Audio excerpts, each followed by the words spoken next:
So today's episode, I drink a Red Bull. Apparently my phone goes off randomly in the middle of my video recording. I also fix a random coil leak using this. I'll show you guys about that. I wear a sleeveless shirt because I have no muscles and I have a horrible farmer's tan in Pennsylvania. That all today on Pure Function. Let's go have some fun, boys.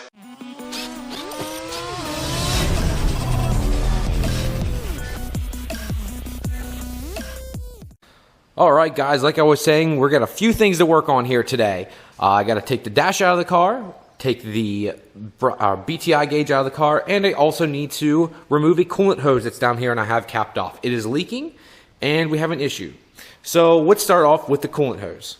So let me grab a light so you guys can see a little better as my attack dog. Hey, get out of the trash, you little fucker. Why do you always eat trash? What's in the trash that's delicious, huh? Huh? Yeah, that's right. Walk away, toughie. Now that I have a light, I'll show you guys exactly what I'm talking about. If you look down here, you can see the pink coming out of it, or the Toyota red coolant. If you guys can see here, I capped this off from the head. And you're probably wondering, well, Ryan, why is it capped off and what is it for? Well, let me explain to you what it's for. On the throttle body here, there is a passageway that runs underneath the entire throttle body. Now, why would you run coolant to a throttle body? That doesn't make any sense. Well, Toyota had the brilliant idea of saying, look, if we run coolant to it in the middle of winter, this will keep your throttle body from sticking. Great idea. Is it 100% necessary? No.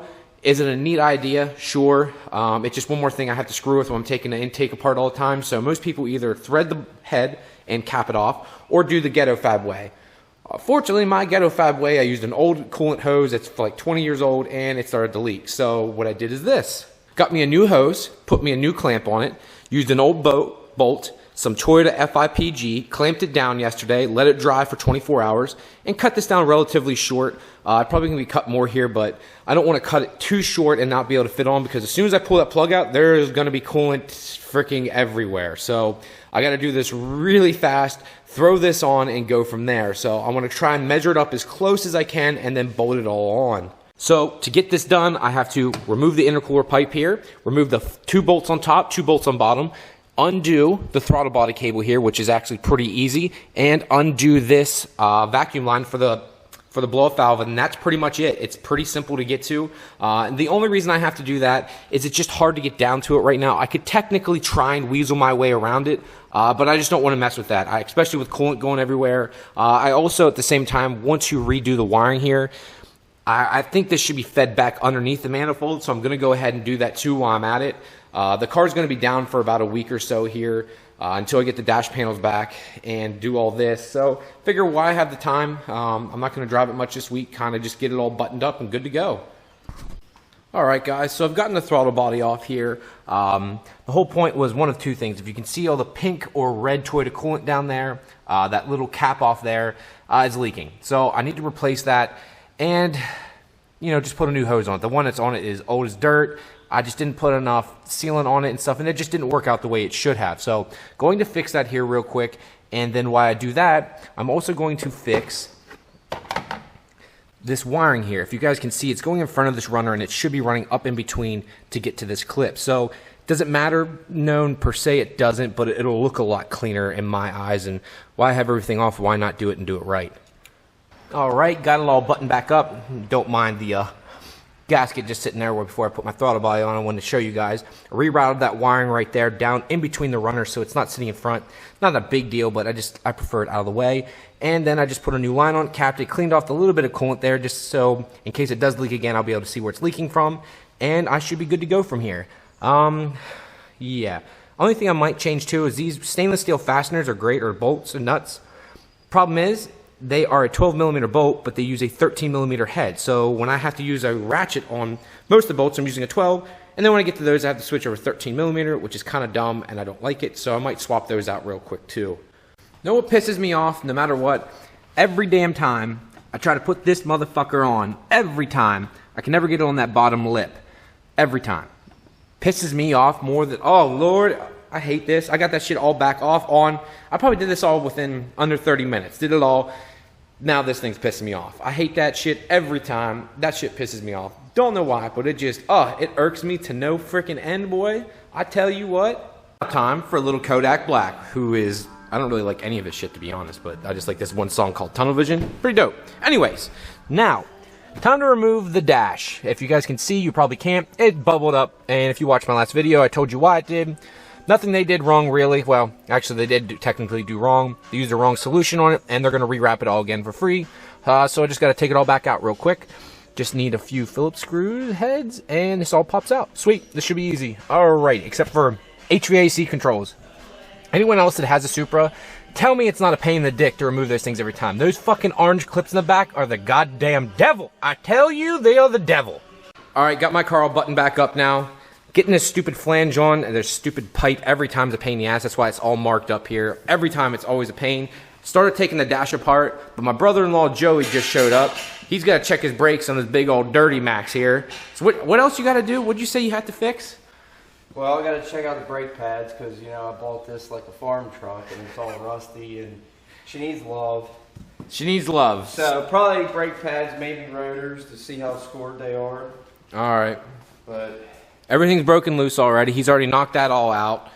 And my little ass garage, so he's able to get it and using my low pro jack he's got this bitch jacked up with. So it's a little ghetto-fied, but it's working just fine. So we'll pull the wheels off here and take a look at that next, and I'll start pulling the rest of my dash apart here too. Alright guys, I got all the dash panels out here. Now if you can see in the light a little bit, if I can try and catch it here, if you can see it right now. See all the bubbles in it? Yeah, they used the wrong solution when they were trying to get it to adhere, and it bubbled. They've never had this issue before, so they're going to fix it, and we should be good. All the panels did it. Look how bad, I mean, it looks like this thing has bad sunburn. So they're going to fix it here, take care of all that. On top of that, BTI gauge is out. I just need to send this off to Brian and have him upgrade it for me. I'll do a little review once he upgrades it. He's going to put a anti-glare screen on it, which he puts on all of them now. There's a new software upgrade, changes out the buttons. So it should be a little bit different when I get it back. I'm hoping the ring stays black because I like that it matches the rest of my dash.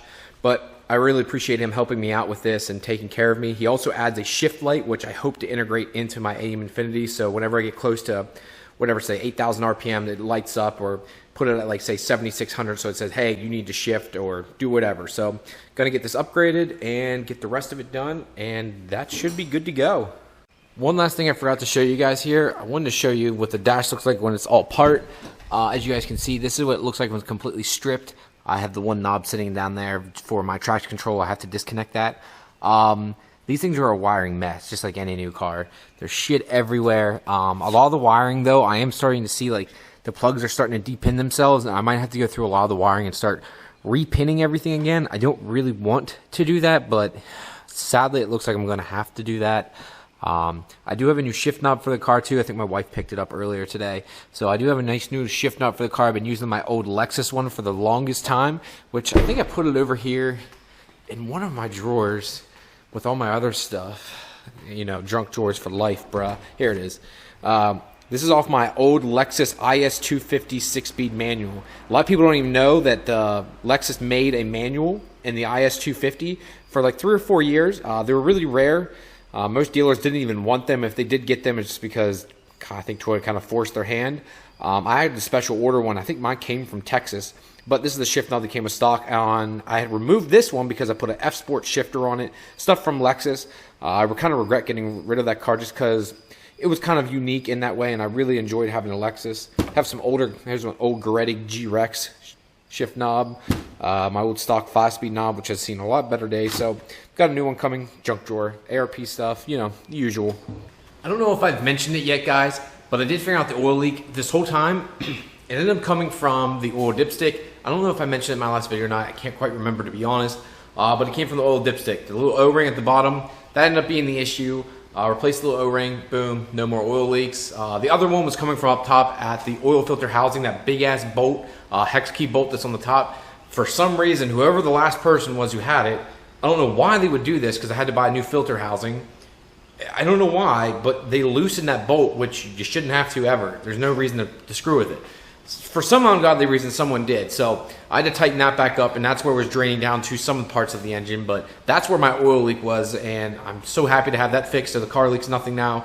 It feels like a new-ish car for the most part because nothing leaks. I don't have to check on stuff. Everything's been replaced. Everything's new for the most part. Only thing I can think of next is it does have a weird blip that I need to look into. So it had this before when it was on the other patch harness, all this other stuff. The only thing's the same is I'm still using the same ECU, but I'll be going down the road and it like drops signal.